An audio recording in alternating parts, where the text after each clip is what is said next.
Yeah, of course it's trouble. If you got Chris the first one up, you know it's going to be trouble. Well, I mean, oh, sorry, we're live. That was supposed to be before. Saying there's trouble in the chat, and there's two equally troublesome dudes in the chat there.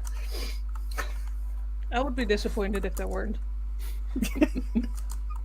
Well, I think most people are nice in the chat, really. Well, we won't tell them what we were talking about beforehand, though, because that might spoil their thoughts about us. Yeah. Exactly. In fact, I think that's been our most gentle introduction, most gentle sort of start. Normally we're halfway through a joke when we start. Yeah. So we kind of missed it this week. Straight in with the punchline, you know. Maybe we should start the podcast properly. Hello and welcome, everyone that's listening. It doesn't seem natural, does it? It's not natural. Yeah. That started unnaturally by having a structured introduction. Yeah, it's uncomfortable. Can't do that. That's no good at all. It's interesting how a lack of structure becomes the structure. Yeah. Predictably unpredictable, I think, is a fair assignment of label for us, I suppose. Or unpredictably. No, I can't say it. I was going to try and reverse that then. Let's do a mouthful. Unpredictably bad with words. That's not really unpredictably, is it? Well, no, I suppose we are technically kind of like a spawned out of the fields with tools kind of. I think it's a prerequisite for being a podcaster. You just have to stumble your words. Yeah, definitely. No, I'm not sure that I feel all like that. I mean, there are some that are actually professional, apparently. Oh. Well, Fields with Tools offshoot podcasts. You know. Oh, right, the offshoot podcast. Well, yeah, that's a different story. I'm 2/3 focused. I can't even say 2/3 focused without stumbling through it.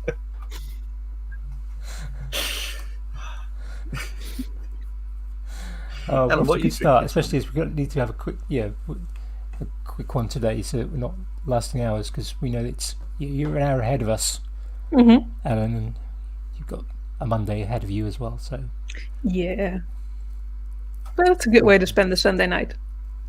Yeah. The question though, why do they always put Monday mornings right after the weekend? It's just a really horrible thing to do to people. So just put them like right before the weekend. It's a lot less bad.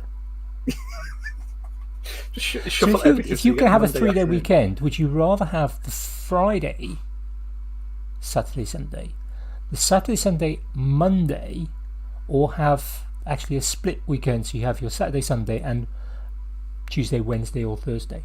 Which would you go for? See, I kind of have both already. Just cheating. But I can answer the question because I work Tuesday, Thursday, Friday, so I have a 3-day weekend with Monday, and then I have Wednesday off because I work 3 days a week. Nice. That's a good way to do it. It's a pretty good setup. I must admit, I have put thought into that myself for that kind of thing. If I was to do 4 days at any point instead of 5, whether I'd take a Wednesday off or whether I'd take something like Monday off. And the consensus is if you're taking a 3-day weekend as a holiday, it's better to take the Monday off because people are already winding down on the Friday. So if you take the Friday off, you're kind of missing out on a bit of the pre-weekend anyway. Mm-hmm. Especially if you work in a place that finishes early on a Friday. I can highly recommend taking the Wednesday off though, because I used to work full-time 5 days a week, and then I switched to Wednesdays off, and it's just such a nice thing. It's like this prevent instead of cure. It's like instead of having a long weekend to feel good again, you're like only feeling a little bit tired, and then you got a day off, and then a little bit tired, and then you get the weekend. I suppose as well, if you're using your weekend to do stuff that you couldn't do during the week because you're working, that takes a bit of that kind of pressure off the weekend then, I suppose, because you can kind of get some personal stuff done on the Wednesday that you would have then previously taken up more of your weekend doing. Mm-hmm. Plus, grocery shopping on the Wednesday is much better than a Saturday. Yeah, because of course everyone else is doing exactly that at the weekend. Yep. I can never understand if you go shopping. I don't tend to go grocery shopping on a Saturday, but it always amazes me how many retired folk go shopping on a Saturday. You think you're retired? Go in the week when it's quieter.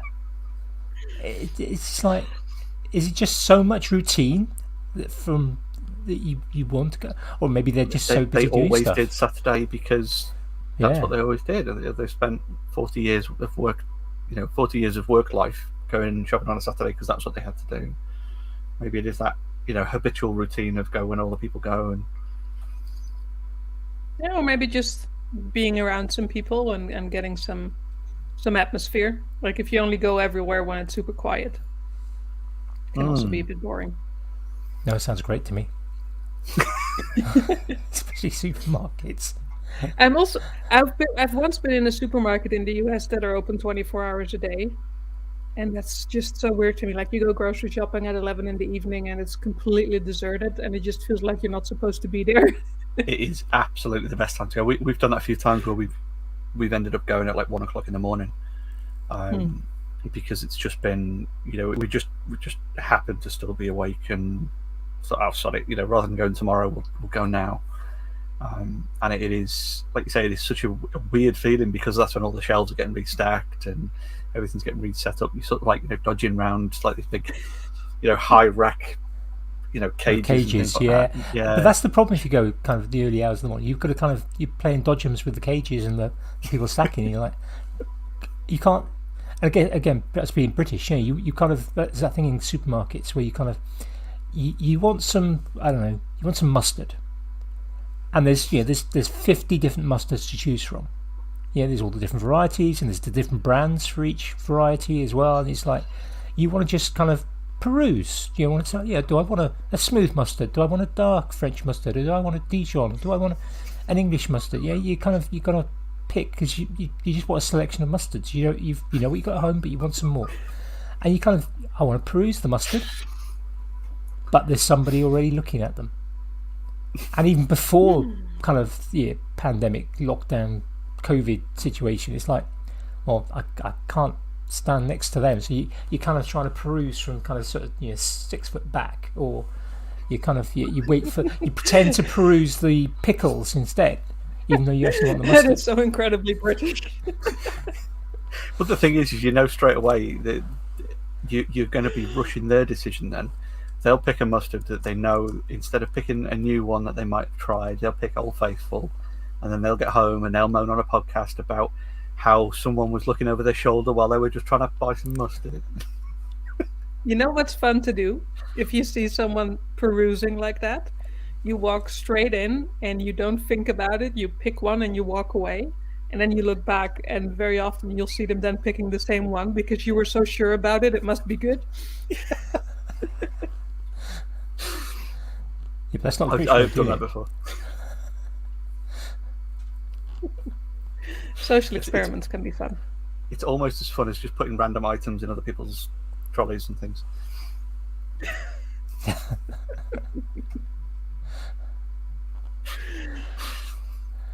That's extra fun to do late at night. Oh yeah, it's totally naughty, but it's either married couple or not married couples, but you know what I mean. People who are probably a couple who are together. Where it's not like two mates with a basket each or something. They've got like one household trolley, and just sneak something in as they walk past, because then when you catch them later when they're going through the till and they're both just accusing each other of which one's put the random bag of sweets in, and whether or not they just still put it through the till anyway. Or they have to go to their kid, because the kid is just kind of particularly if you've got kids in the kind of little seats on the trolleys, they'll if you're not careful, they'll just reach for something and drop it into the trolley because they see you doing it, so they copy, and they'll just randomly pick a item, and might not be something they want, or it could be something they want, but then they'll drop it in if you're not looking, but you've left the trolley drift too close to the side and things are within arm's reach. You have to be careful about those things. That's where it's brilliant doing it late at night, because you also get the people who are, they've just fallen out the pub and they're absolutely smashed and they want to just go and get a load of snacks to, quell the beast, and they're just sort of like 3 or 4 of them with one designated basket holder. They're all kind of swaying while they're looking at the same selection of sweets they've been looking at for the last 20 minutes. Just put something really random. Wander off. I think the lesson here is don't go shopping with Jamie. I'm thinking the same, Ellen. Yeah, I'm kind of. Yeah. Sounds dangerous. Yeah, I think we'll make a note of that for anyone sort of going to Maker Central next April, May. Make sure you avoid shopping with Jamie. Yeah. Unless you like surprises. If you like surprises, yeah, exactly. It's like reverse pickpocketing. Just place a maker coin in a maker's pocket while they're stood at the bar or stuff like that. And then make them pay for it at the register.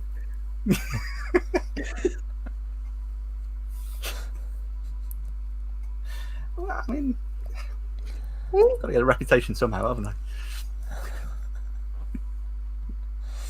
Yeah. So Ella, let's go away from shopping. Ella, how are you?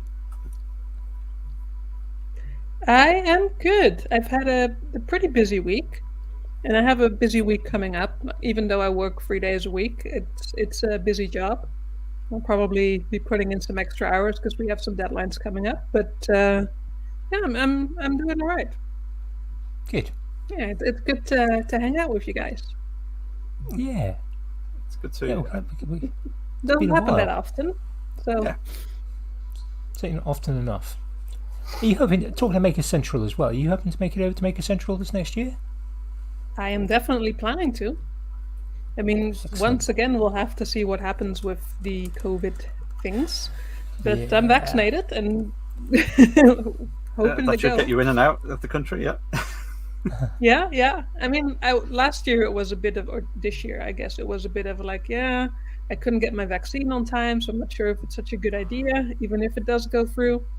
But I'm good now. I'm vaccinated, so I'm really hoping it, because I keep being surprised if I count back how long it's been since I've seen all of you in person.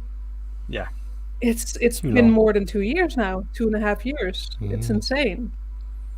God, yeah. Like, that doesn't even sound real. How can it be 2.5 years? Yeah, I still think it was like 18 months or something, but you're right, yeah. Well, yeah, but no, we missed 2020 was 6 years long, wasn't it? So at least. Yeah. Like time warp. Yeah. No, it's really and I don't know about you guys, but I can really, like, those events gave me so much motivation as well. Of like, I would come back and first of all, you'd get like the Maker Central blues where you miss everyone and you feel down.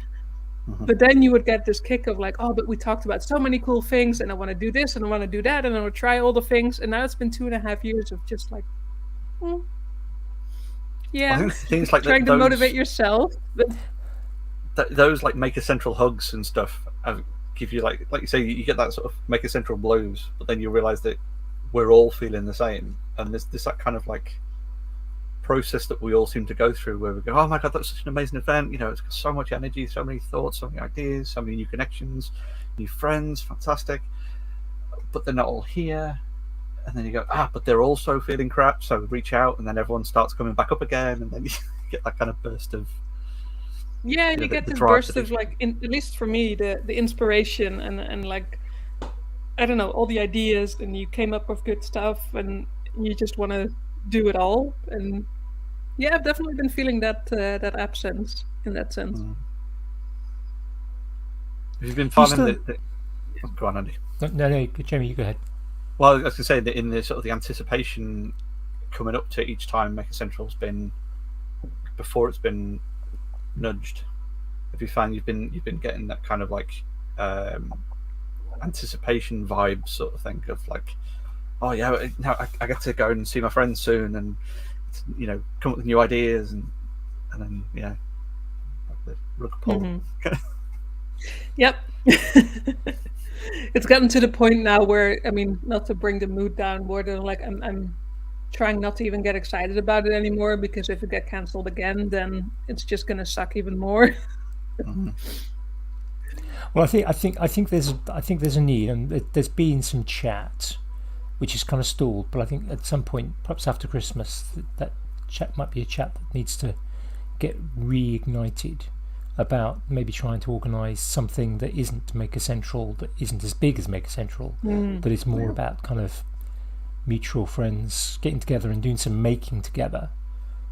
So I think there's a need for that, almost a bit like the Catskill Maker Camp, maybe not quite as big as that initially. Yeah, that we saw last month in New York State. And people actually getting together and making some things together. I think the hard part is finding and I mean over this side of the Atlantic. Yes, please. Because obviously they've got that over that side of the Atlantic, but we haven't got. It's not so easy for us to kind of jump on planes. I mean, we haven't been allowed to for a very long time, even so. Well, that's true as well.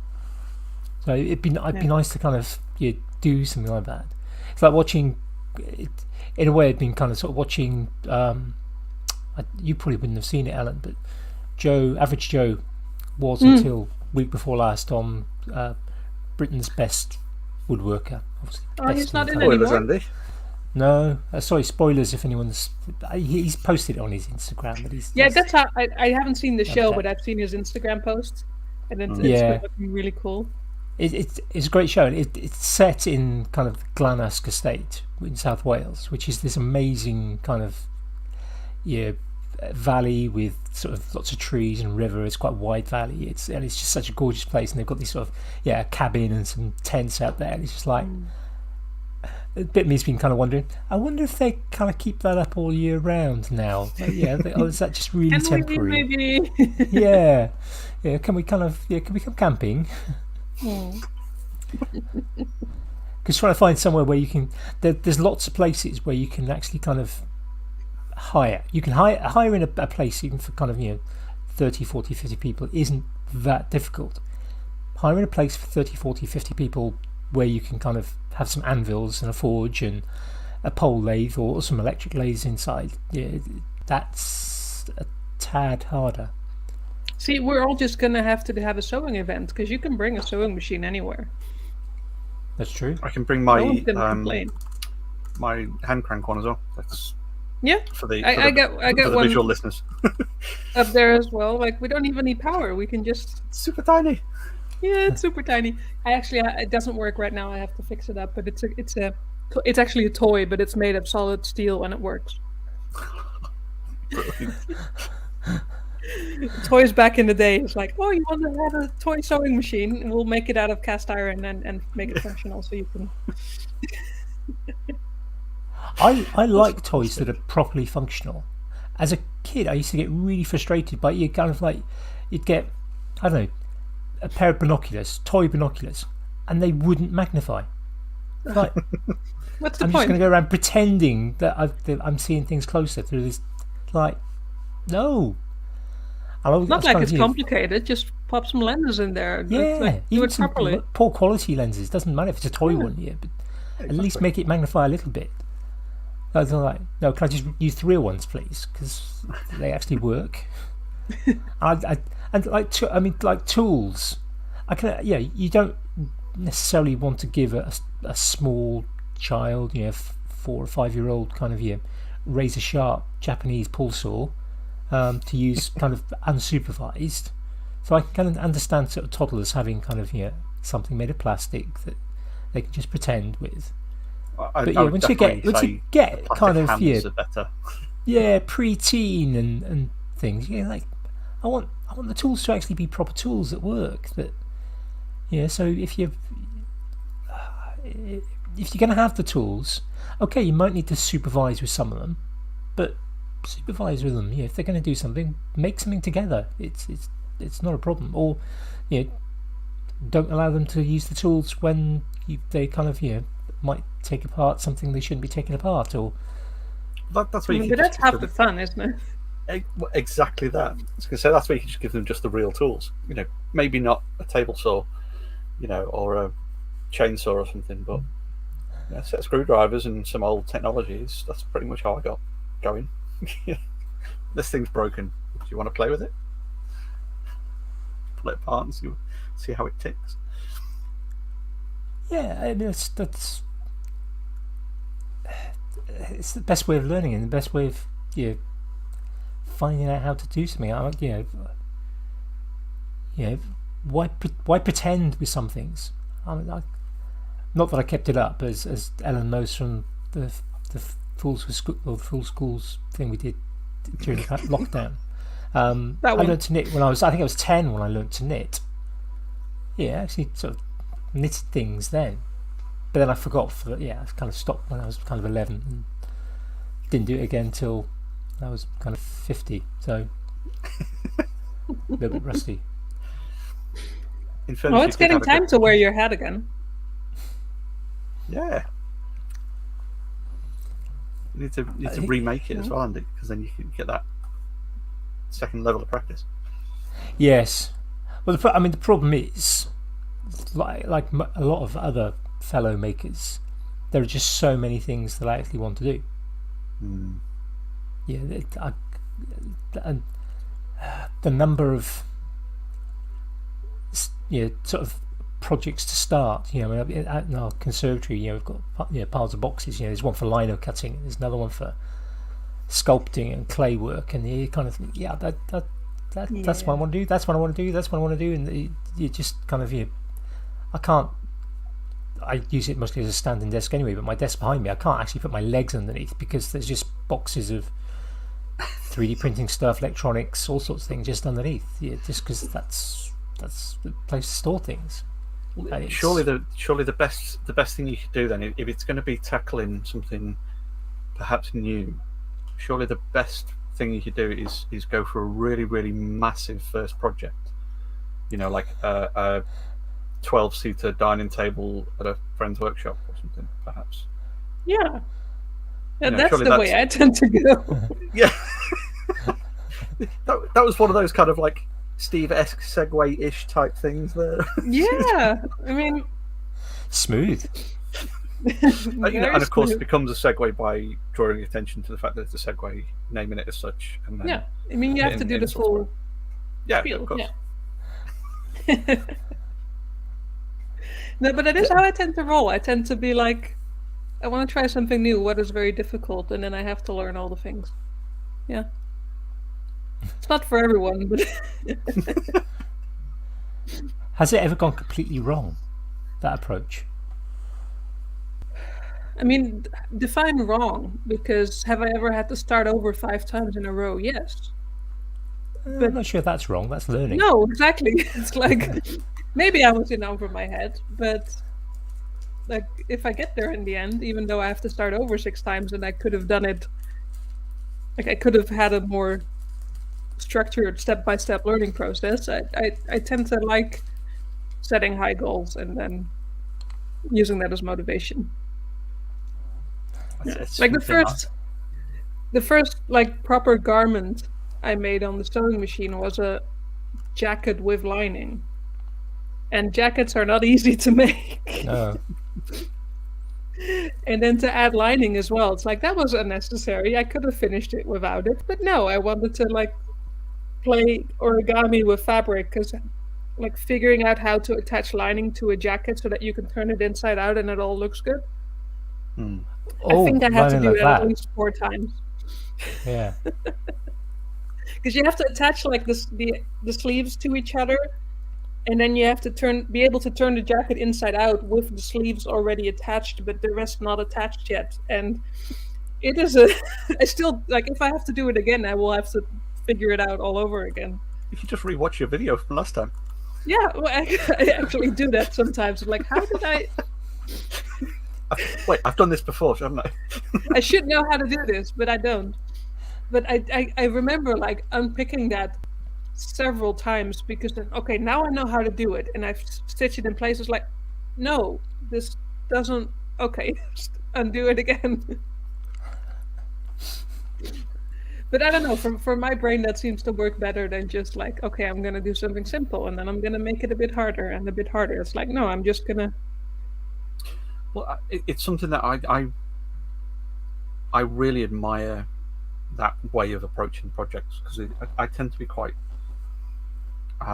risk averse in that sense. So I'll do the little bit, and I'll do the little bit more next time. I'll do the little bit more next time, and then you get to the end and you think, well, that was easier than I thought it was going to be. I should have just taken the big bite straight away and then dealt with the consequences.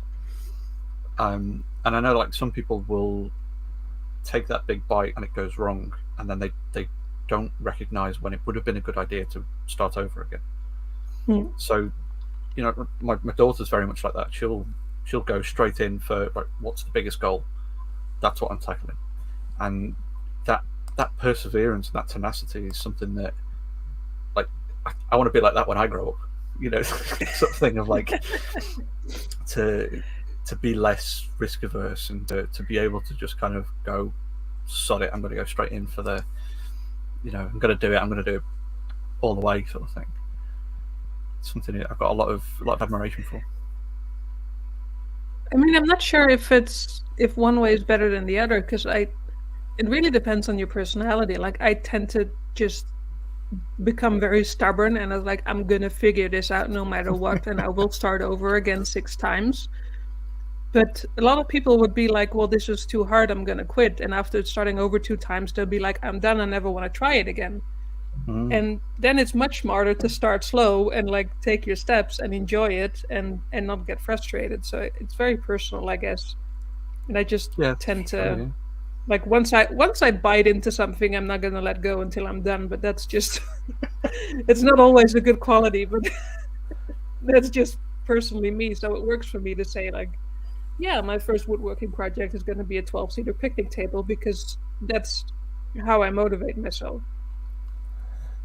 I think it's such a massive, like, physically and, you know, metaphorically, it's such a massive success as well. You know, for it to be such a big striking project like that as well. You know, it's not something that was, well, I've just made this little thing as my first woodworking project. It was, I had, what, we need to eat somewhere. I'm going to build a thing that we can all sit and eat at. Yeah, but I mean, that was also, I mean, that was probably a bit more than I would have normally, bigger bite than I would have normally taken. But I was also surrounded by the right people, because I could have never built that thing on my own in a week if I didn't have the people around me that's like, okay, I think I have to attach this to that. I have no idea what to do. Can you come have a look? I suppose physically, from the other point of view, of being able to say, can you just hold, like, no, right down the other end of that. Can you just hold the end of that, please? Yeah. Flipping that thing over was a lot of fun. We needed all 12 of us.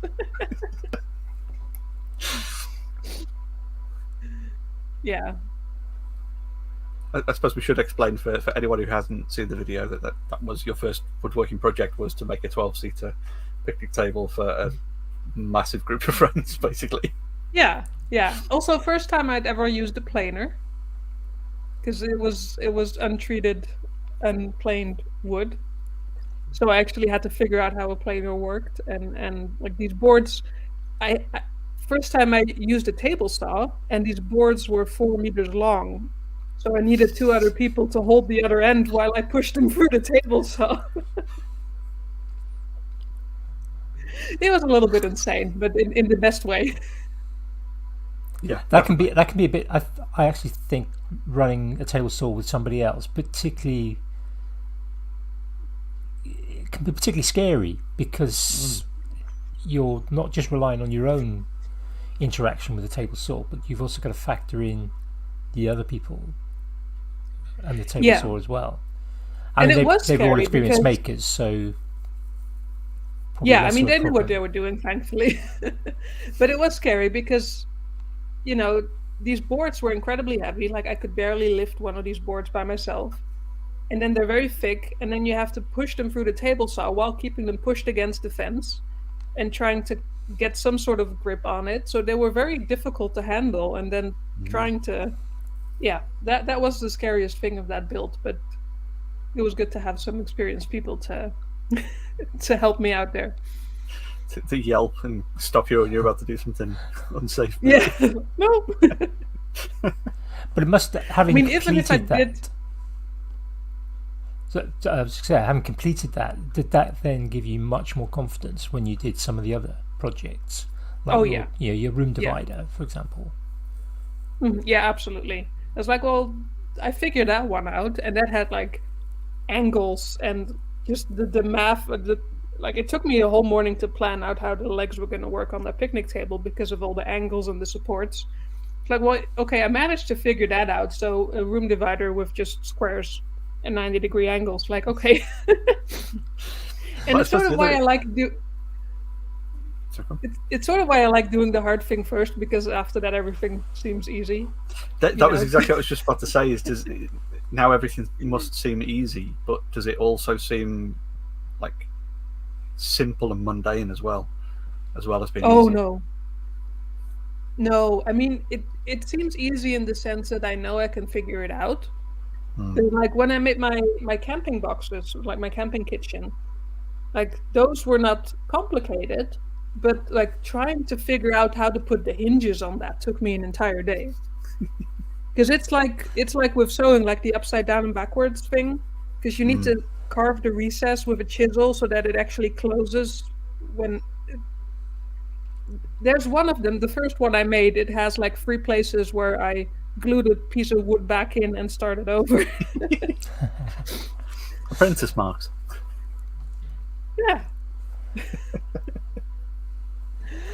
But then it's like, okay, I know I can build a box now, but now the hinges are the challenge. There's always something to challenge me. I suppose there's quite a bit of kind of muscle memory or thinking overlap, I suppose, between something like, laying out big panels of fabric versus panels of wood. It's that kind of similar skill set of joining planar material, isn't it? Absolutely, yeah. I actually, when I was making my bookshelf, the room divider thing, I got so frustrated with using tape measures that I went up and I got my quilting ruler because it worked so much better.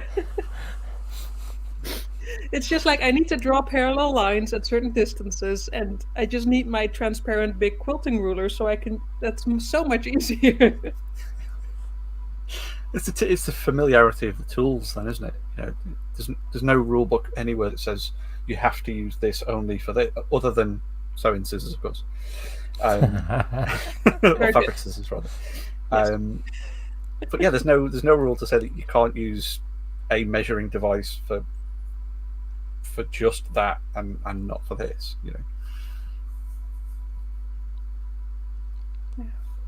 And I really like finding those crossovers.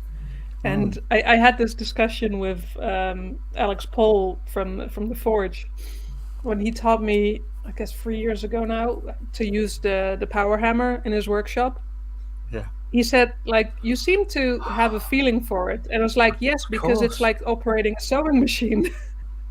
It's exactly what it is, isn't it? It's just a big sewing machine. Blunt. It is, because it's pedal operated. More pressure means more speed and more power. It's got a rhythm to it, and you need to move the thing underneath it. Like, instead of moving fabric, I'm using a piece of steel, but the movement was very similar, and that's just such a fun thing to see. It's like, it's very different, but actually the procedure of like how to operate it, it's quite similar. That's just given me all sorts of ideas for getting like a troop of seamstresses or machine operators of that crossover of like getting a load of traditional blacksmiths using power hammers all day and get them doing a load of sewing, and then get a load of sewing machine people on the power hammer all day. Machinists. Machinist didn't seem right in my head for some reason, but yeah, that idea of doing like a crossover day would be really cool. Sounds like almost like a TV show, doesn't it? Yeah. Oh, I would love that. So that's episode 1. Episode 1. Yeah. You're tailoring machinists. What with blacksmiths. So what would episode 2 be?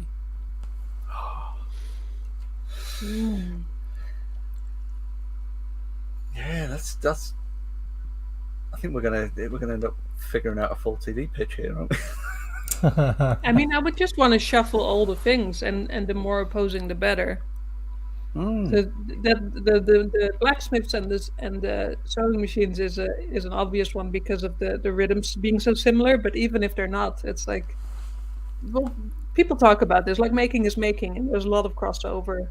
Yeah, of things you can learn from one. See, to I the wonder other, for a TV pitch, we get a bunch of makers together who have a particular skill set, and maybe are teachers. So we get Ellen, we get Steve, we get trying to think who'd be good with wood. Paddy. Yeah. Yeah, maybe something like Peter Millard.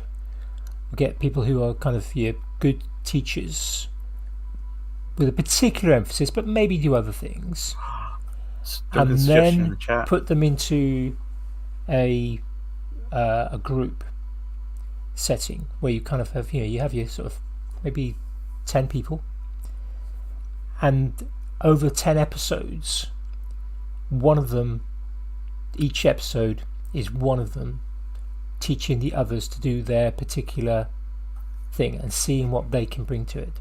Andy, we've already got this covered. This is the Make with Makers stand at Maker Central. And I was thinking of that because, like, the one time we did that and I had the sewing machine set up, like, it was great to have people of all ages and genders and backgrounds there. But the thing I loved the most was the big, bearded, middle-aged guy that showed up. He was standing there with someone else, and he's just like, no, I could never do that. Like, I'm not going to sign up. That I could never do that. It's like, yes, you can. You're going to sign up. And he did, and he sat down, and an hour later, he just couldn't believe that he had made his own shopping bag on the sewing machine. And that gave me so much joy of, like, he thought he could never do this. He had never touched a sewing machine in his life. He was a big, bearded bloke who was just like, It was fantastic. I suppose it's that kind of like the perception that that the sewing machine is so intricate and fragile and all the rest of stuff, and then like in reality, it's probably as brutal as a power hammer at the best of times, anyway, isn't it? It's a power tool. Yeah, it is. Yeah. Probably one of the most complex power tools. In terms of the sort of mechanics of how it actually works. Yeah. I mean, a drill just spins, and a sander just spins. Yeah. Sewing machines are. In fact, most woodworking tools are just a motor spinning either a chuck to hold something or a series of blades. Spinny and choppy. That's all we need. Yeah. Whereas a sewing machine, the mechanism. Yeah, no, I have been really impressed by just how well sewing machines are designed, and it's why I have the T-shirt with the patent on it, because sewing machines haven't changed since the very beginning. Like, they still work exactly the same way, and it's so like mechanically beautiful how they work. It's like one axis that makes different things move at different speed and in different directions, and the timing of it, like 100 stitches a second or a minute, just perfectly working as like a little piece of fluff is enough to throw the timing off, because it all needs to function so intricately to work. It's like the concept of how something just turning while something is just punching up and down, to be able to thread from the bottom through to tie a knot, trying to even with like mechanically minded, to try and think how you would do that. It makes no sense. It's like, how can you interlink two threads if it never? It's just going up and down. Two continuous pieces of thread. Yeah. I mean, whoever came up with the first sewing machine mechanism, and I don't know who it was off the top of my head. Was it Mr. Singer? I really don't know. I'll have to check my shirt. Must have just been absolute mechanical genius. I mean, it's before motors. In just hand cranked. That just they wouldn't have had that rate. And you know what I've been wanting to do, by the way, is with this one. it's a fully operating sewing machine, but it's got the case underneath, and it's falling apart. I actually want to replace the case with clear acrylic, so you can see everything moving. Yeah. And now you can't see the needle because wood is blocking it, but I just want to have it completely clear, and then you can see like the mechanism in here as well, how everything just works For the benefits together. of the audio listeners, Ellen is holding up a real hand-turned sewing machine that is about the size of, well, it's about 2 hands. It's literally about sort of 2 hands. Almost like imagine a sort of classic black Singer hand-driven machine on a wooden base. If you want to see it, go to the YouTube channel, and about 40 minutes in, and you'll see it. It's a little I can beauty. put a picture up, but yeah. But yeah, I mean, this is just it's like an old Singer sewing machine. It's exactly the same. Yeah. That's so cool. Anyway, I've also had plans, but now I'm giving away all my secrets now. I've had a plan to turn my drill press into a sewing machine. Okay. Oh, yes. I still haven't quite figured out how to automate the bottom part of it, because the top is quite straightforward. But to just make like this big visual thing and like put a needle in it instead of a drill bit, and just like, I don't know. I haven't figured it out yet, but I think it would be cool. Yeah. I wonder if you could take the mechanism out of like an old treadle-driven Singer or something like that, and It's then going to be too small. I want it to be like visible and chunky. I suppose so. Yeah. Yeah, just this oversized. Are you thinking when you kind of pull down on the rack to move the drill down? Obviously, you wouldn't have the motor on spinning because that could be fun. No. You pull it down. Obviously, you want then also that to drive the mechanism for the bottom to rotate the thread catcher on the bobbin. Yeah. So, I mean, worst case, it could be like 2 steps where you pull the needle down and then you do something else to turn the bobbin, and then you release the needle again. Yeah. Now that, rather than linking them together to get the timing, so it's more about demonstrating the pickup. Yeah, that. Yeah, exactly. And then having like a really thick piece of yarn or something that you're sewing with. Yeah. And ideally 2 colours, so you can see where one comes down and one's top and bottom. Yeah. Yeah. You're gonna have to forge the needle. Yes. I Forge now needle. I have to. Yeah, it's got to be done. I have a forged crochet hook and a forged set of knitting needles, so I need a forged sewing machine needle. It's the only way. Oh, this is amazing. Start with the drill bit, so you've got the kind of the top is already sorted. Nah. To the drill. No. Yeah, I'm thinking like what you have to do with those flutes. Piece of square bar, turn it round, forge out, punt. Yeah. Oh, it's gonna be awesome. No, I've learned that lesson from Alex Paul when I said I wanted to forge knitting needles. He's like, yeah, we could start with just 6mm round stock for your 6mm needles, but we could also start with like this big ass piece of steel you can hardly carry. Like, yeah, you're right. It would be more fun. The Ellen approach. Yes, go big. So basically what you're saying is if you were ever decided you were going to have a go at climbing Everest, you would want to start at the beach. In another country. Well, I wouldn't climb Everest, but I guess in that analogy, yeah. Yeah, no point walking from kind of flying into. No, you don't fly a kind of helicopter like halfway up. No, and on that note, it's good to talk to you guys because my ideas are starting to flow again. I've been meaning to. I have my mother's spinning wheel here with a sheep skin or fur or like whatever you call like just a fluff.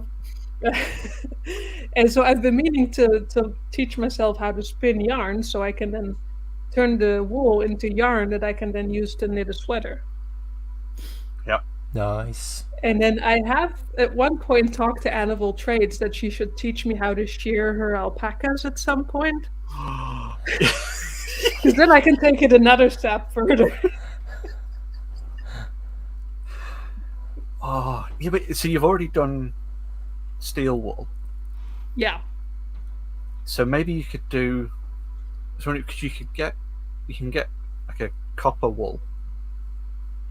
So what if you could do copper wool and then do copper and alpaca, but then knit a copper pattern in, and then wire it up as well. So use the copper as like wire. So you could then attach a battery pack Also and for then a lights, circuit. and then turn it into a circuit. Yeah. Like this wearables Yeah. thing. With your own spun. Conductive. I mean, you've already forged some knitting needles, spun steel wool, and then rocked out to while knitting them. So Yeah. it's definitely the go big or go home seems to be the standard. It's not even that. It's the logical next step. So would the next step along be to again shear something, turn it into a thread, and then to weave it so that you can use it on the giant drill press sewing machine? Well, I guess that's not for weaving. That would be more like, how do you call it? Like the twine works, where you twist it all together to get a big rope.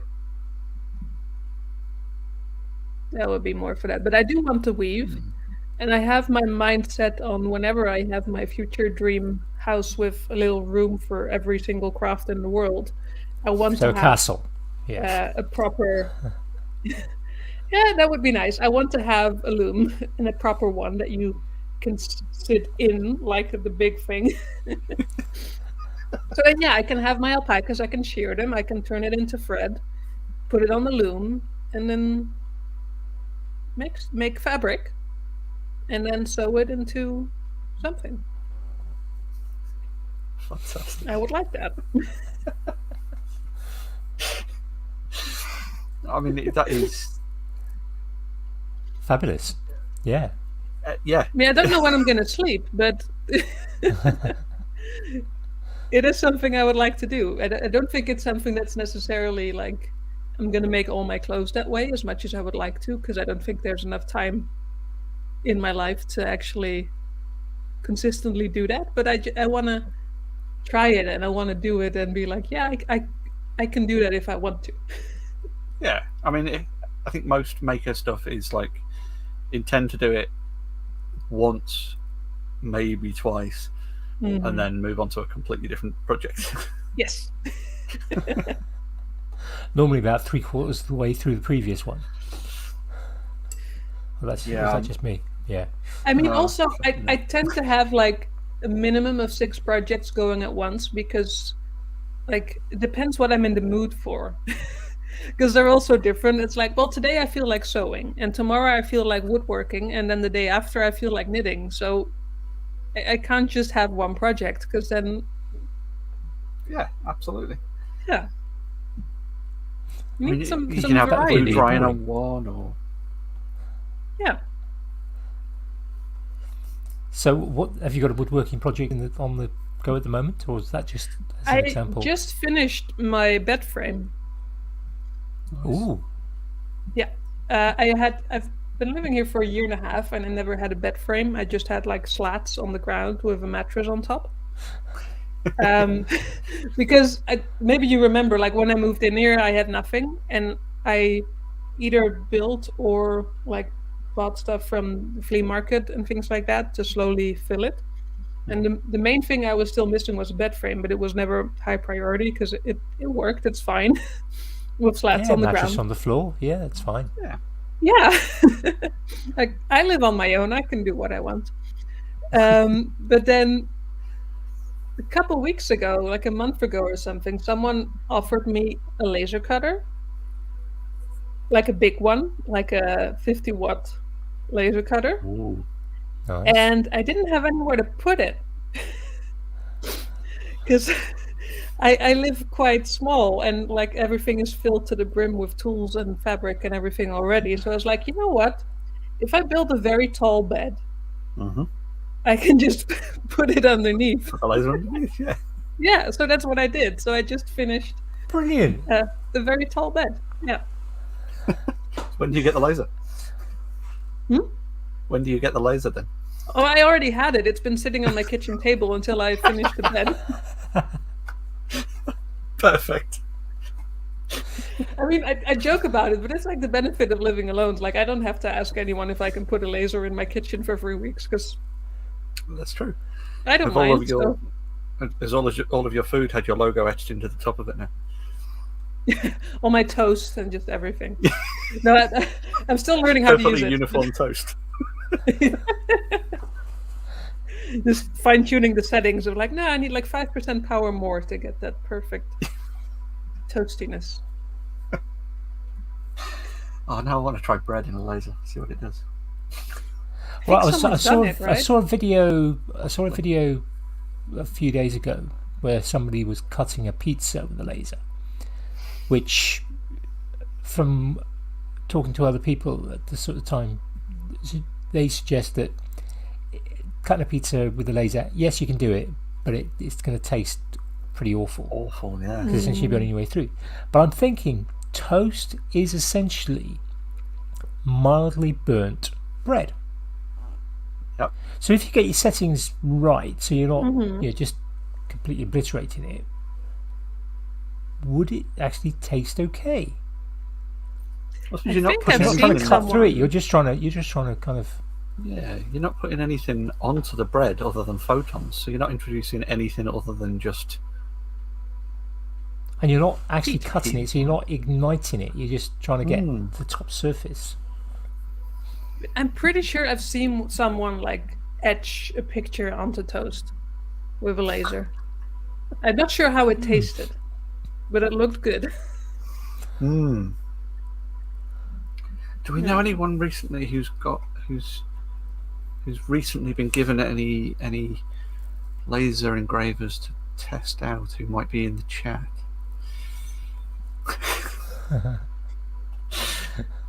No, I thought it was going to be Red Smith jumping in then with, I've got a laser. No, Dan Brent has just jumped in. He says he's done it and it's fine. Fine. We'll believe him. Yeah. Actually, yeah, in fairness, if anyone's going to have done it already, it'll be Dan. So you can basically say now you've got a laser bed. I do. Not sure if that's a good thing or a bad thing, but Depends whether you're watching sort of Dr. No with James Bond and the laser? I don't know. No, Goldfinger. It was Goldfinger, wasn't it? Where Goldfinger has Bond strapped to a bed and says, "Do you expect me to talk?" "No, Mr. Bond, I expect you to die." See, that's just so unsafe. He wasn't wearing any laser glasses, you know. I wonder how many people have actually tried to do that now with modern laser cutters, and someone must have recreated it with like an Action Man or a Barbie or something, you know, in small scale, just to see what happens. Probably some pretty nasty fumes, I'd have thought. With an Action Man or a Barbie. Yeah. Well, apparently I don't think I want also those work. fumes in my bedroom. No, definitely going to need some sort of extraction. Yes, you're gonna kind of extract to the outside, or you going through a filter system. No, I've got like a big fan and then this tube that I put out the window. My neighbors must be thinking, what the hell is going on in there? Probably just think it's tumble dryer. You hear this big fan roaring and like the water pump, and then there's this big hose coming out blowing all sorts of weird like acrylic smells. Like, what is she doing in there? A tumble dryer smells really weird at the minute. Well, that's going to be quite exciting. Have you got thoughts of what you might do with the laser, or? Oh yeah, yeah. I mean, I'm And also you can share. Yeah. I didn't have any specific plans when I got it. It's just like, oh, that sounds fun. But I'm thinking through some stuff of what I want to do, and of course I want to try like making leather patches on it, and I really want to try cutting fabric to see if I can use it to cut like very detailed things for quilts and stuff like that. It'd be fun. And I've got a whole load of acrylic as well, so I want to try making some tool types things. Like I'm working on I have this, maybe Andy, you saw it in the knitting class, like this little ruler with holes in them so you can test what size your knitting needles are. Yeah. I want to try making some of those in like different versions, and I don't know, just I'm playing around right now, so I don't have any really specific stuff yet, but I see options. That is absolutely the best way to do it, I think. Oh, and quilting rulers. Because now I have, like, I can do clear see-through acrylic, and I can make it any shape I want and any size I want, so I can make my own quilting rulers. Perfect for woodworking. Yeah, perfect for woodworking, yes. Yeah. There's I mean, the scope. I mean, I think I kind of, if I had the space, which I don't, a good kind of, heavy-duty laser would be definitely something I would be interested in kind of having, because the scope of things you can do with them is just huge. I mean, Andy, you've got the room. You just need to build a taller bed. Yeah, I'm not sure. A with my back, and B with my wife. I haven't got the luxury of living on my own to be able to kind of. If I was living on my own in the house, I mean, I would have plenty of room for kind of my crafts, with various rooms for art studio upstairs. I mean, it's safe to say you'd probably be sleeping in the tinkerage, and the house would be the workshop. Yeah. I'm not sure the tinkerage is quite long enough to lie down in. Actually, it is. But I'm not sure if I could get a commercial mattress to fit. I'd have to get a custom mattress. You can do like Al and just build like a little thing for your feet to stick out into. Knock the window out. Yeah. Just open the doors and pull down a little like cover, and then you can. Just get one of those. You see the beds where they like lift the ends up, lift the legs up, and stuff like that. You can just sleep in a. in like a V shape. Oh, hospital bed, you mean? Yeah. That makes it shorter, doesn't it? Because then if you lift the legs up a bit. Yeah. Or a hammock. Surprisingly comfortable.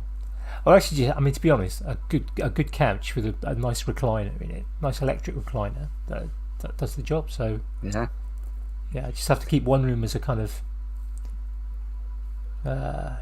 one room is kind of with a couch in. Yeah, that'd be fine. I'd probably manage with that. To be honest, I wouldn't. Just the couch in here. Yeah, that'd be fine. Actually, no. If this was the wood room, because this is our biggest room that I'm in at the moment, which is about 7 meters long. That would be probably the one I'd turn into the wood and metal place. I'm not sure if. That would work. Happy with that. Yeah, and then you can turn like the room where you sleep can be your like fabric and yarn room. We have a nice comfy chair with a lamp to knit in, and then like sewing machine and things, and then it'll be nice and clean and cozy. Yeah. My eldest has the smallest bedroom, so that could be the computer room. But then have my youngest has the kind of middle-sized. It's almost as big as our bedroom, and that could be kind of 3D printers and electronics and maybe a nice sort of drawing desk. Yeah, because she gets good light in her room. I just have to get rid of the wife and kids. Yeah.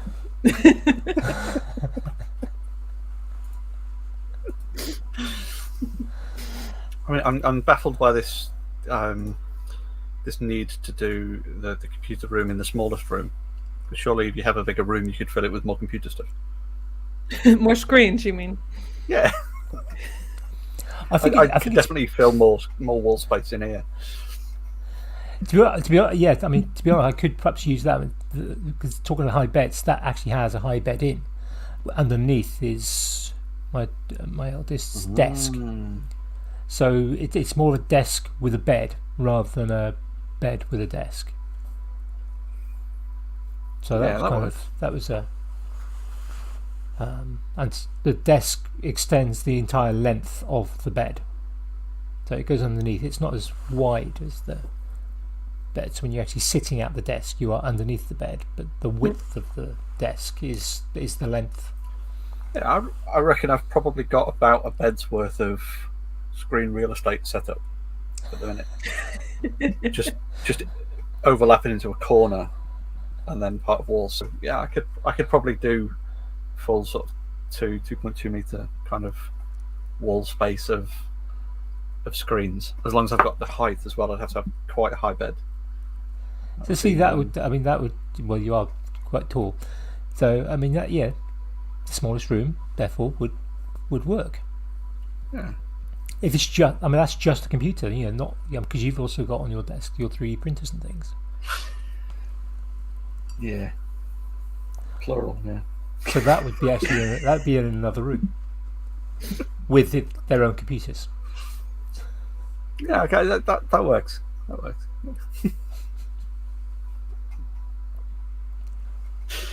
It's like you occasionally see those posts appearing online where you've got someone's got like a building plan, and it's basically just a warehouse type thing, and they've changed all the labels so that there's like one little tiny room that's bedroom or kitchen, one little tiny room that's like bathroom, and then just massive warehouse expanse that's like workshop or garage or something like that. I think that would be a pretty good way to do it. Many a maker's dream. Yeah. Yeah. Well, that's the thing. Like my apartment is like 55 square meters. It's not that big, but I don't feel like I need more living space. I need more workshop space. I mean, your workshop is also your sort of laundry and utility room as well, isn't it?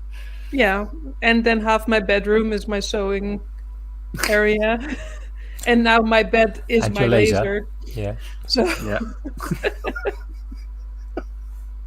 But you are still, forgive me if I got this wrong, you're still fairly close to Laura's workshop if you need to do really big stuff.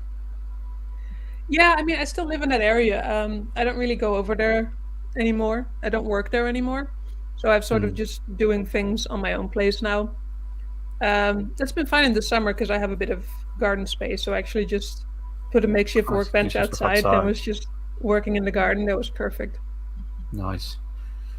Yeah, I'd imagine that it probably lends itself quite well to that kind of thing for the messier projects, that sort of thing. I suppose it's a good idea to do the really big woodworking stuff at that kind of time of the year as well. Yeah. And I do have like my laundry room is like my wood shop. It has the lathe and like the drill press and all that stuff. And then in my bedroom is the more clean stuff, so the sewing machines and everything. So I have those separate. It's very sensible. It makes total sense. Like the laser is also in the bedroom because it's the clean room. Yeah, my apartment is funny, but no, but the summer was great for woodworking. But now that it's more winter, I'm anyway more in the mood of like, oh, let's sit on the couch with a blanket and a cup of tea and knit something and cross stitch and just stuff like that. And sewing is much more a winter craft for me anyway. So it works out well. Yeah.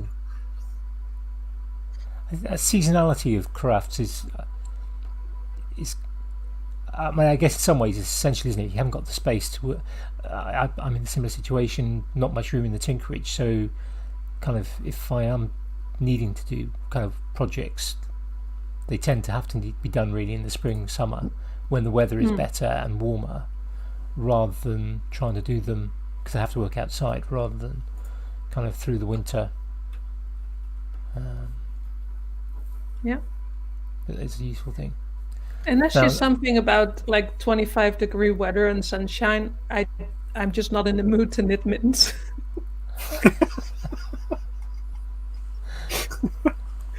So that's also like, yeah, it's not just a space thing, but like certain seasons come with certain moods, and it's like, it's fall, it's chilly. Let's knit something.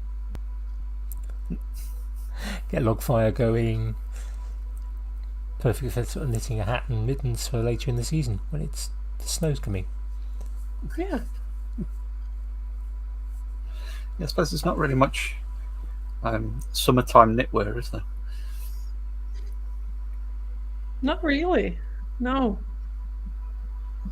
I mean, I've seen like crocheted bikinis, which just doesn't seem like a good idea to me. Oh, fantastic. I think it's more one of those like shoes you're only meant to sit down in. It's like it's a bikini you're not supposed to go swimming in. It depends on your choice of yarn, whether it's going to shrink or not when it gets wet. Yeah, no, I mean, that's not necessarily a problem, but it just, I don't know.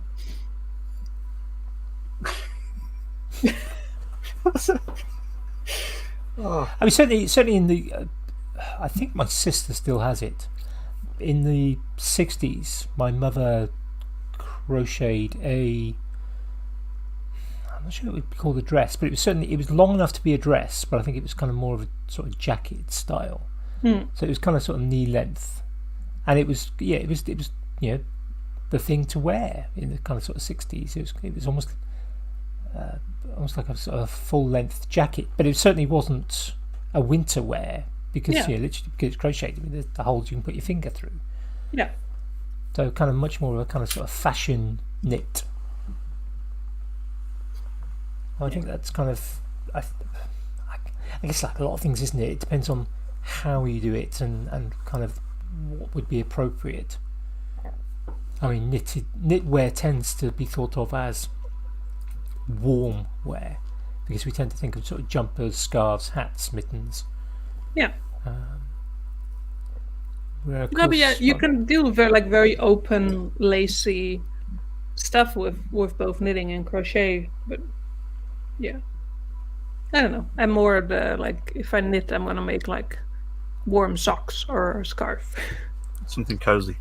Yeah, I did buy this beautiful like lace weight, very thin alpaca wool at some point, like years ago, with the idea that I was gonna make one of those like triangle stola scarf things with the intricate lace patterns. They're beautiful. But then I sort of figured out how much work that would be. And I never actually started it. I have a pattern, I have the wool. But yeah. It's like teeny tiny stitches, and to make this giant thing it'll just take forever.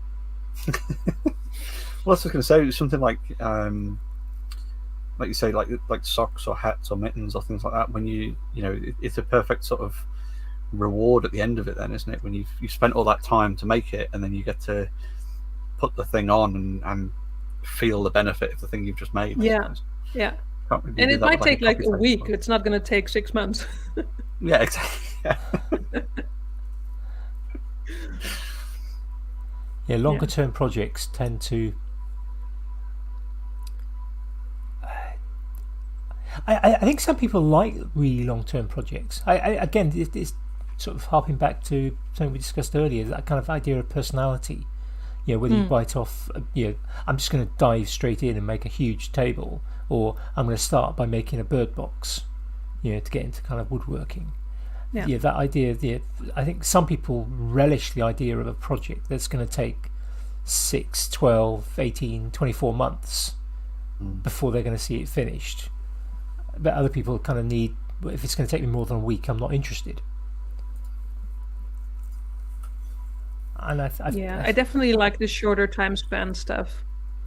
Like I want to see something happening as a result. Yeah. Yeah, I think that the feedback loop for sort of reward versus effort, I think, isn't it? Yeah. For me, I just never bother sanding and finishing any projects because it's just there's no reward to the amount of effort in my head. It's like the thing's functional. It's doing its job. That's good enough for me. I can deal with a bit of picking up stains or catching my finger on it or something like that, rather than spending a whole day just making something a little bit smoother and then slightly more shiny. It's not instant gratification on. I've spent an hour on the thing and it looks like I spent an hour on the thing.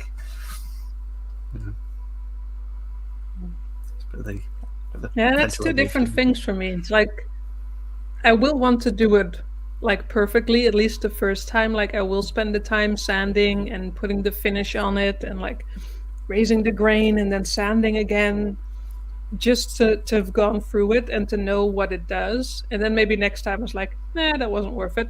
But I want to do it at least once. But that's exactly it. From having done that effort, then it's like it's too much effort for what I need it for. Just do the showpiece, then maybe. But probably why most of my stuff's I'm not commenting. From where I'm sitting, I can see two doors which are wooden doors which are not finished. As in, there's no finish on them, there's no varnish, there's no paint. Because they're doors. They're perfectly attractive as they are. They don't need varnishing, really. Maybe. That's the excuse you're trying to get past the wife. Well, yeah, they're functional. It's yeah. Should we change the subject?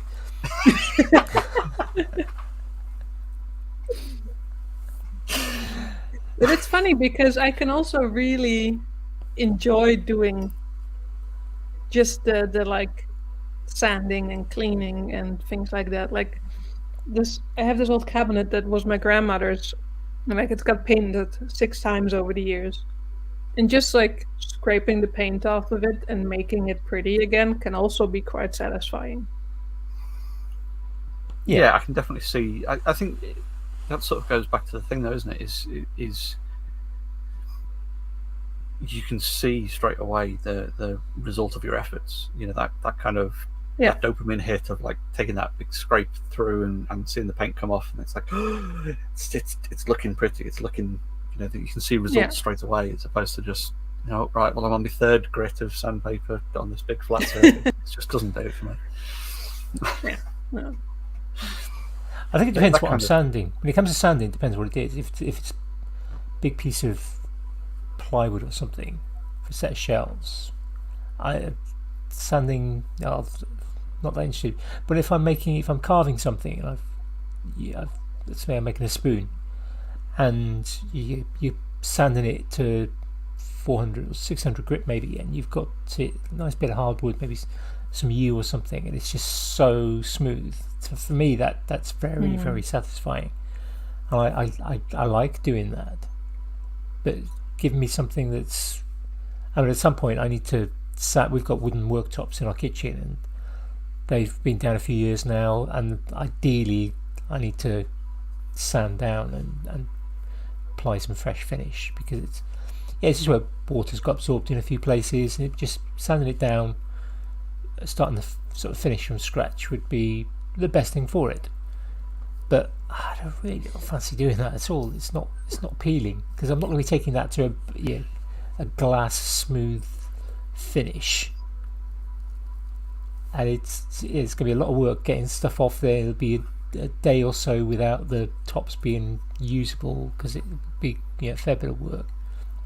And then when probably then another day for the finish to sort of dry.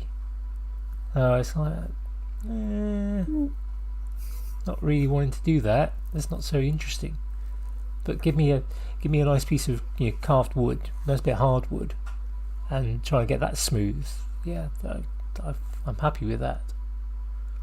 Kind of horses for courses, I suppose. True. It's true. Now I'm aware we're getting to 11:15, and I know UK time, and it's an hour later for you, Ellen. And you said you've got a Monday tomorrow. So shall we start thinking about things that have been grabbing attention? So things that might be things you're working on, things you have worked on, things you're working towards, something you've seen, books you've read, anything really, just whatever's been grabbing your attention. I mean, laser cutting's been grabbing my attention. I've been doing a lot of like reading and trying to figure out softwares and stuff. So that's a lot that's been on my mind.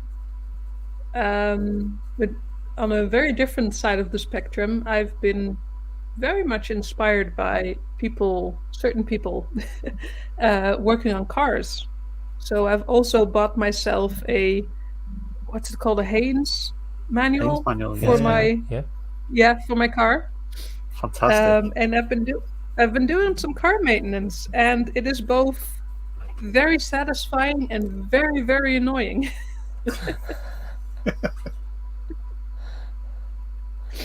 Because for some reason, the guy that worked on my car before me decided to use the weirdest fasteners he could find.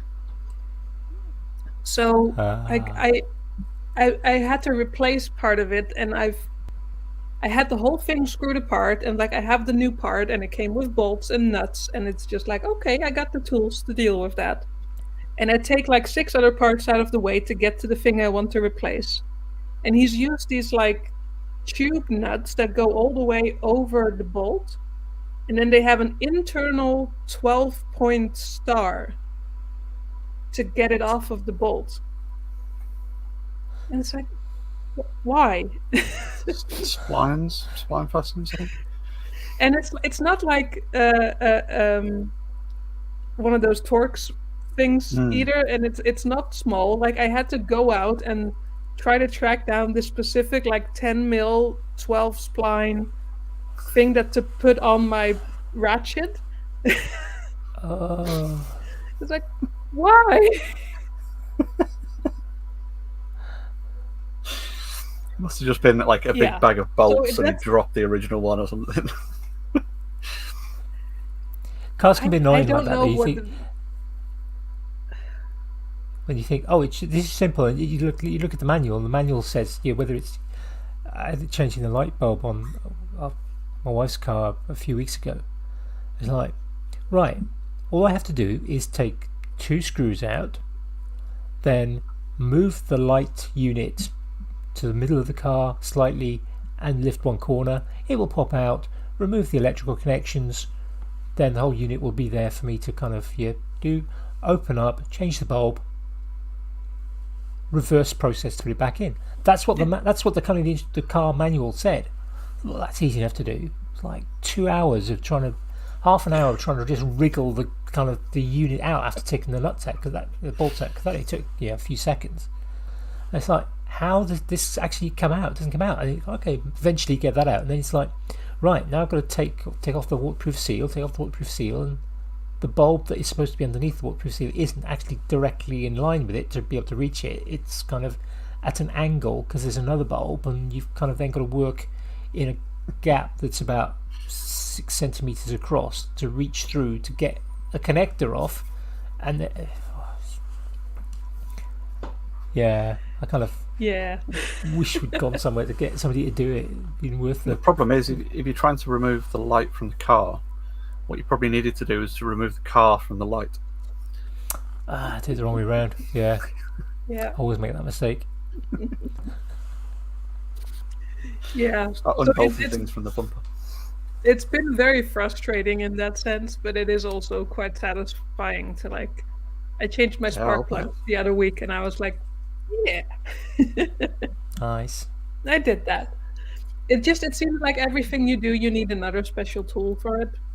Yeah. Like I needed a spark plug remover thingy, and then I had to change out my oxygen sensor, and I needed a special socket to take out the oxygen sensor. And it's like every single thing you want to do, you need to get another piece of specialized tool thing.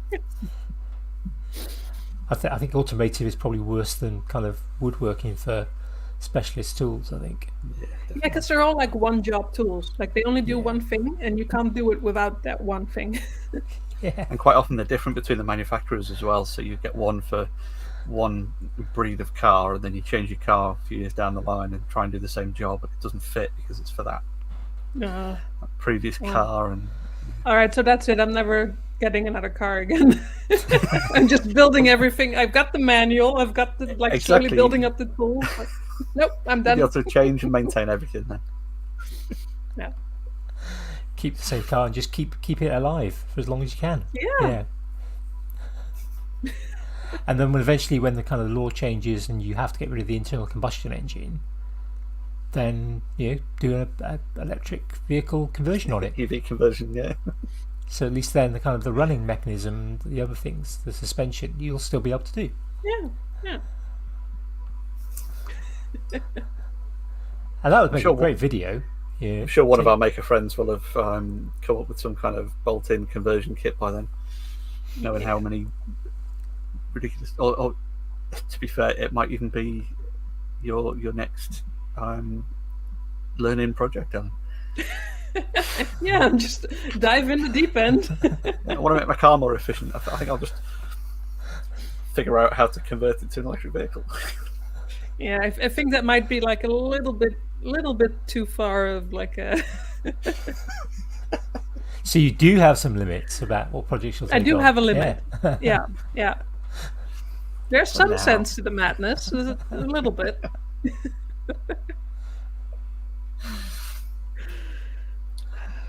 What about you guys? What have you been watching Jamie. and doing? Well, basically been, I suppose, part of the, the kind of the link between us all is the other podcast. In that a few years ago, you took up the mantle of organising the treasure trade that's run through the Fools with Tools podcast. So it's been the mad push to try and get everything finished, boxed off, and ready for treasure trade. Mm-hmm. It's been, tomorrow.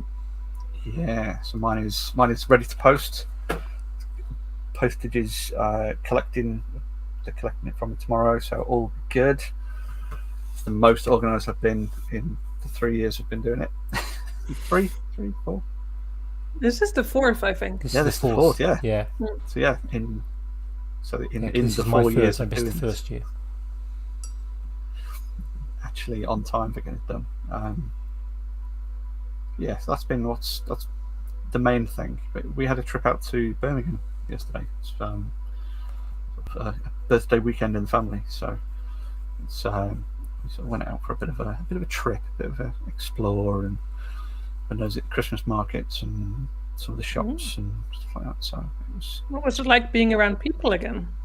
Horrifically overwhelming because it was run up to Black Friday, run up to Christmas. It was a Saturday and it was a big city, so it was just people climbing on top of people. It was an experience, should we say? I think I'm quite happy to stay in my house for the next year or two. Sounds horrendous, to be honest. It was.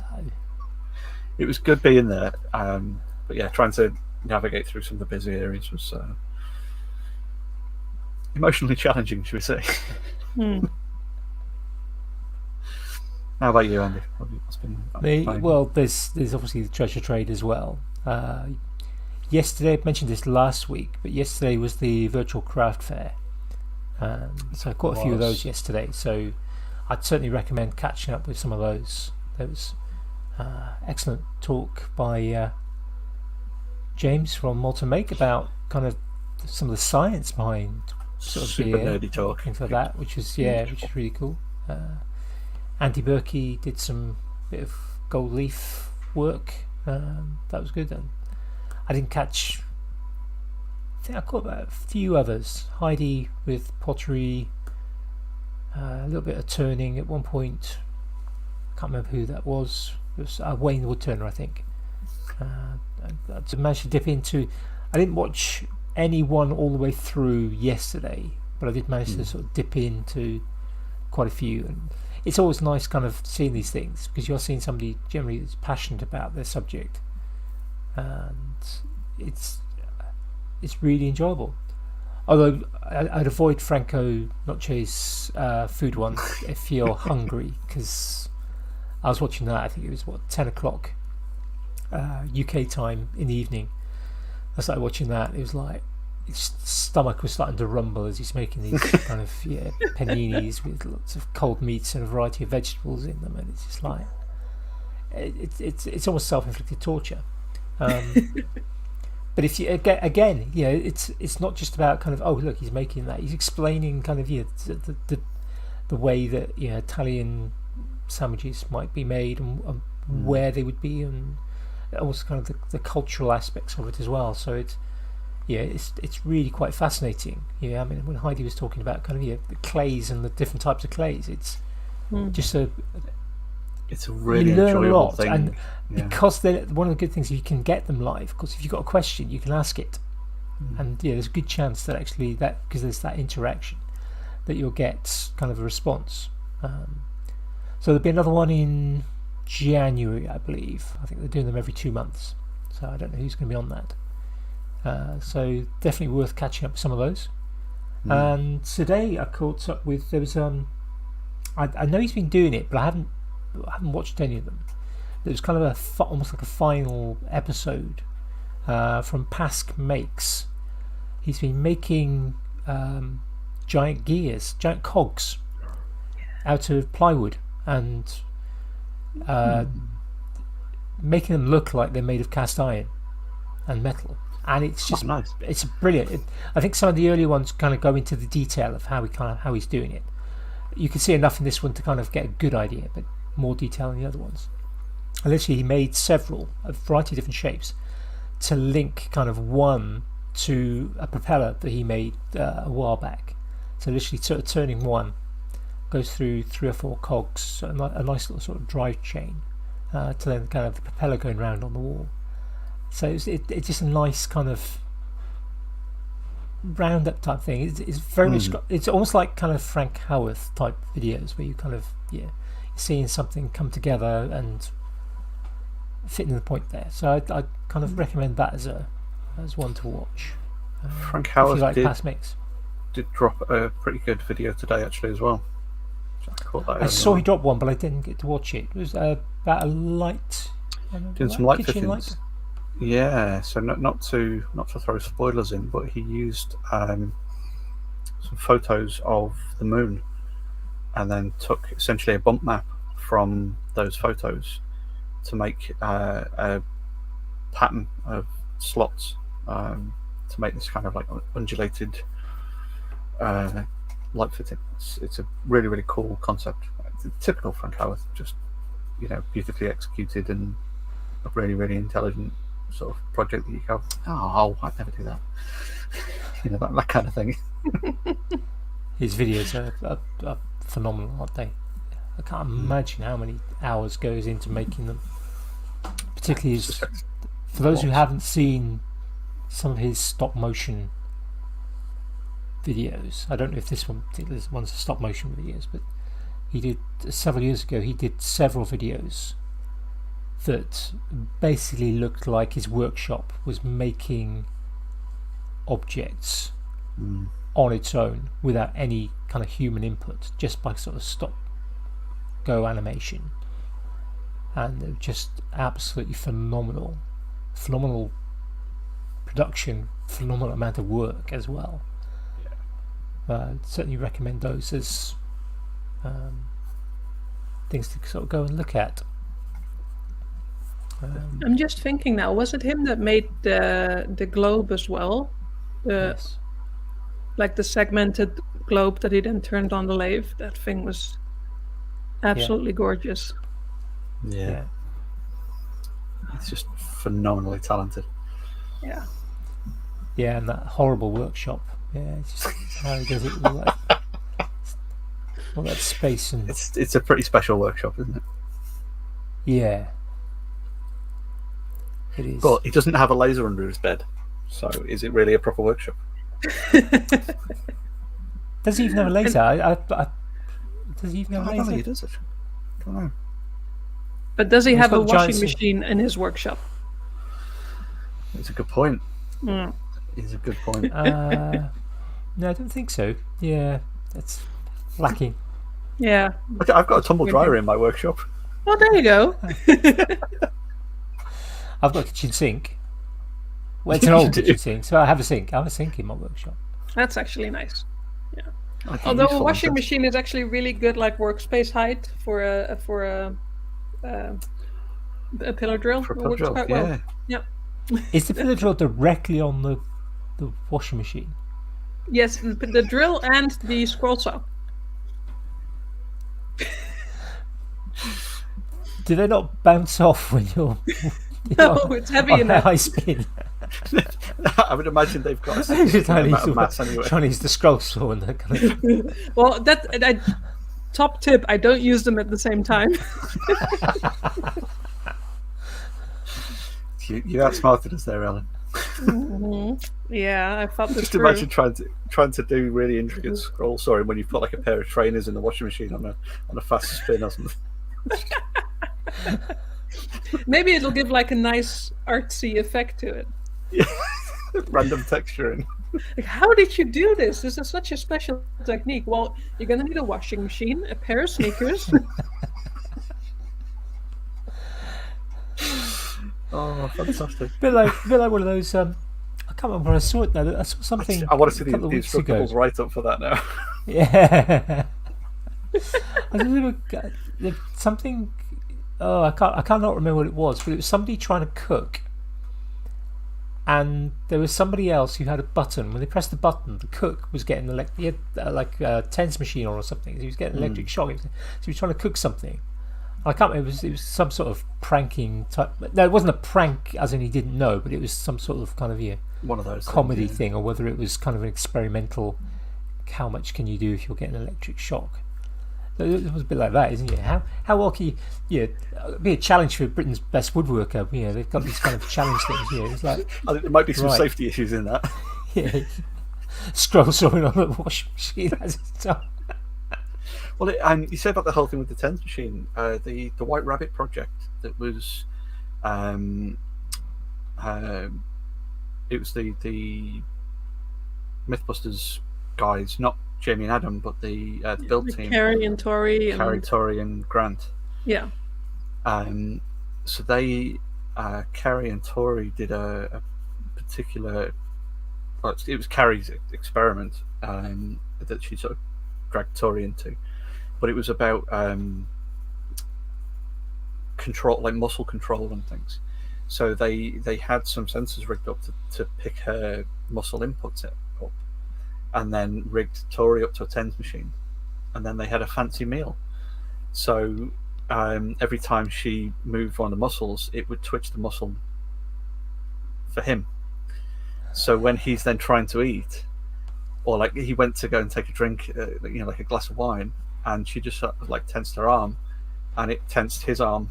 So it just he just tipped the wine all over himself, and then he was like eating spaghetti meatballs, and then just like throwing the food all over himself because she just kind of like move, and it would tense his muscles for him, which I think could be a really dangerous but fun potential experiment.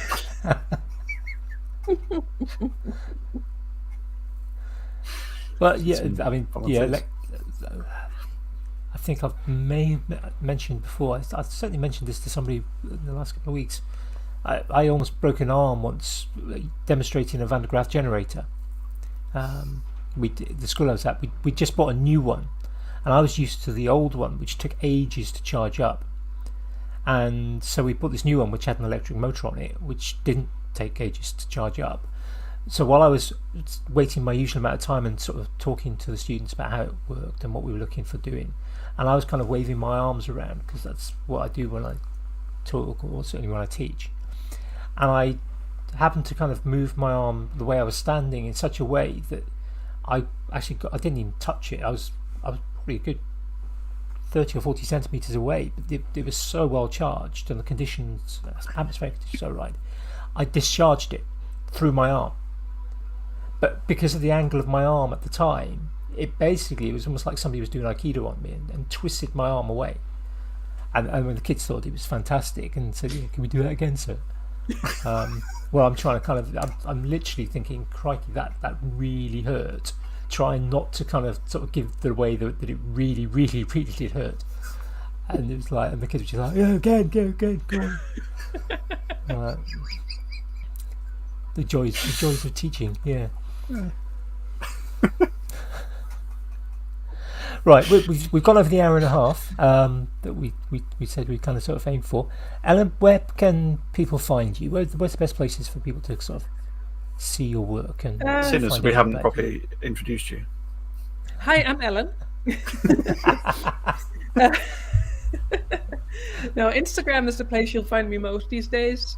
Crafts with Ellen on Instagram, also on YouTube, but I haven't been as active there recently in posting videos. But there's a whole backlog there of giant picnic tables and spinning steel wool and that sort of crazy things. So yeah. Awesome project to check out.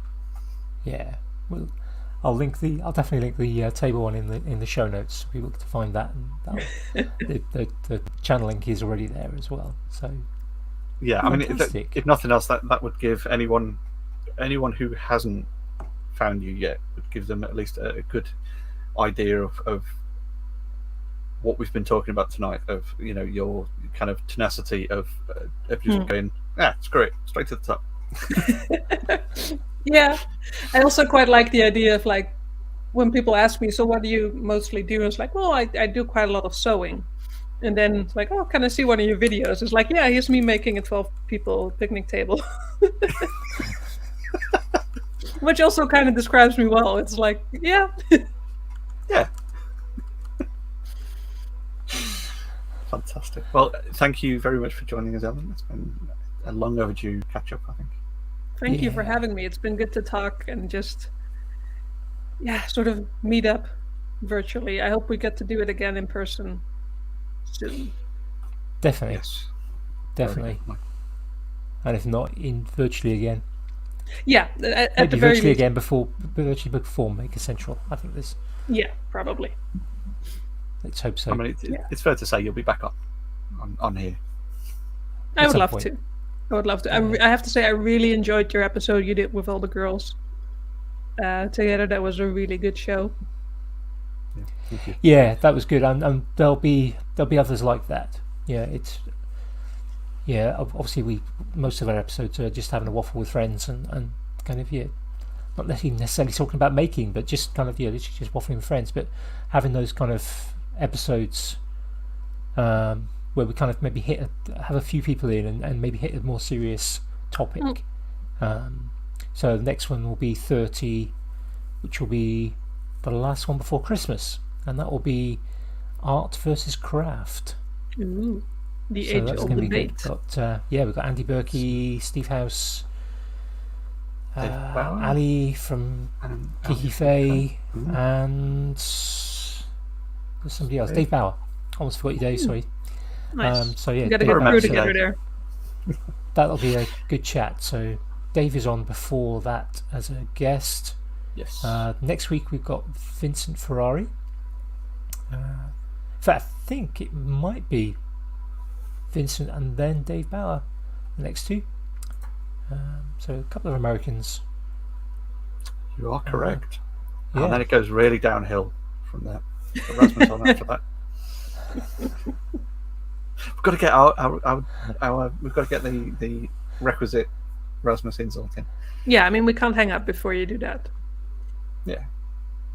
There has been some sniping at Rasmus in the comments. Okay, good. They got it covered. So we have been Teamwork. covered on that aspect. Yes. On that note, let's say goodbye to folks. Absolutely. So, thank you again, Anne. Yeah, thank you guys. Alan. Lovely speaking to you, and we'll see you all again next week, folks. So, And we will. bye now. Bye.